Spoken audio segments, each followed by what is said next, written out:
Okay, hello, greetings and welcome. Now,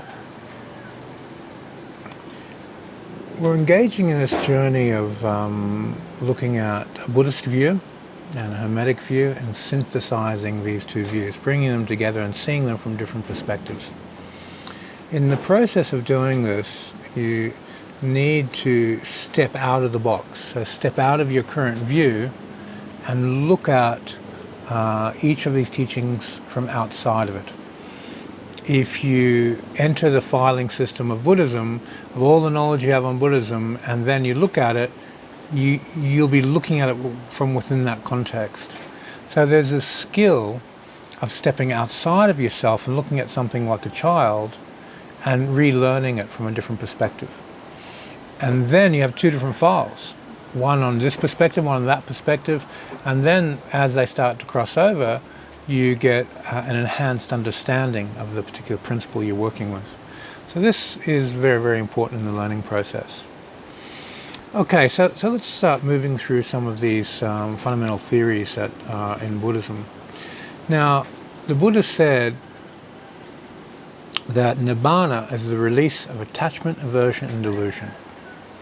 So Nibbana is the release of attachment, aversion, and delusion.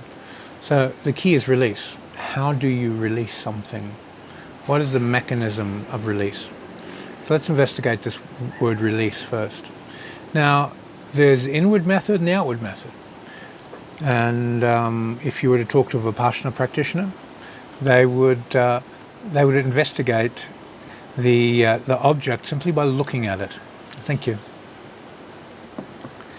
As they look at the object, in this case it might be an emotion, by paying attention to emotion, you're essentially cutting off the subconscious pattern which is generating the emotion.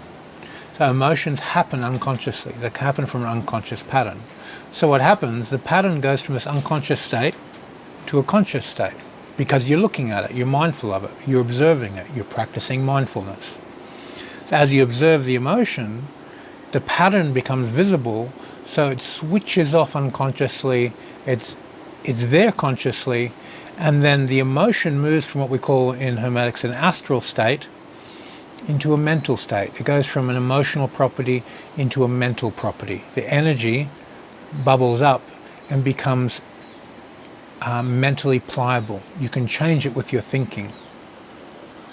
So this method it's very important to understand the why it happens, because when you understand the why it happens faster.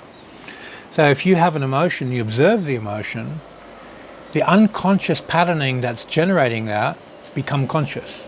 But if you're not aware that it's becoming conscious, you may not be astute enough to see it, to see the patterning, see the causes.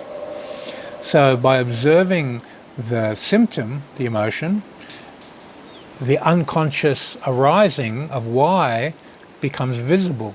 The causal chain of behavioral conditioning that led to you acting or feeling in that particular way starts to become visible down the timeline as it moves from an unconscious state of being into a conscious state of being. So this is point one. Point two, as that happens, it becomes changeable. It becomes mentally pliable. It becomes a mental property rather than unconscious emotional property.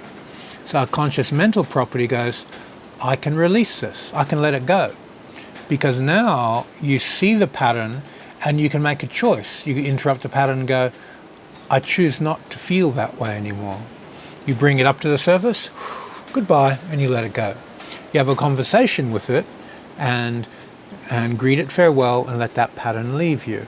You release it. You make a conscious choice to say goodbye to that particular pattern. And however you choose to psychologically engage that's up to you. Do you want to engage this through conversation? You want to engage it through feeling? You want to engage it through timeline therapy, going in the past to when the original root of that emotion arose? Up to you.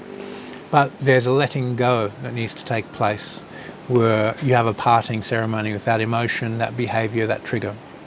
So this is the inward method. Now there's the outward method. The outward method looks at all emotions are energy, and if I create more space in what the energy is occupying, the energy will dissolve into that space. So I have an emotion, I feel something, I expand my mental space, I feel good. I expand my astral feeling space, I feel good. I relax, hang the muscles, open the joints, expand my physical space, I feel good. Now, that emotion has no place to rest. Your mental, emotional and physical being needs to contract to be emotional. You open the three bodies, it starts dissipating off. And as it's doing that, you give it a farewell ceremony. There's that sensation, goodbye, I don't need that anymore. So through expansion of the three bodies, you can release energy, or through investigation of the three bodies, you can release energy. So these two basic methods, and there are more methods than this, but these two basic methods are very simple, and they form the fabric of spiritual development, mindfulness. To be able to observe the rising, falling away thoughts, and observe the rising, falling away emotions, observe the rising, falling bodily sensations, and observe the rising, falling away phenomena. That last one, phenomena, to observe something, you have to be outside of it. If you're caught inside the rip of the phenomena, you can't see it. You can't see the ocean when you're in the water. You need to rise above the ocean. So basically, you need to enter into the empty space underneath phenomena to understand phenomena. So here we're really talking about akasha. Akasha being emptiness. So these 4 points of orientation, where you orient your perspective looking at something, is a vibrational scale. You have emptiness, akasha, you have the mental space, you have the emotional space, and you have the physical space. And depending from which perspective you observe is where you observe and unlock the unconscious patterns, or from where you observe and expand and release. So both of these methods lead to release. They lead to understanding there is a vibrational scale in place, and there's different laws which regulate these fundamental principles that you're working with. And when you understand the laws, you're in a much stronger, better place to utilize those laws to work for your benefit. So throughout this training, we're going to look at the laws. We're going to look at the fundamental principles of Hermetics and energy, look at the fundamental principles of Buddhism, look at them from 2 different views, see how they overlap, and make them work for our benefit rather than allowing them to work against us. We always want to have positive outcomes from every exercise we learn, so it's a tool for having a happier, more positive existence.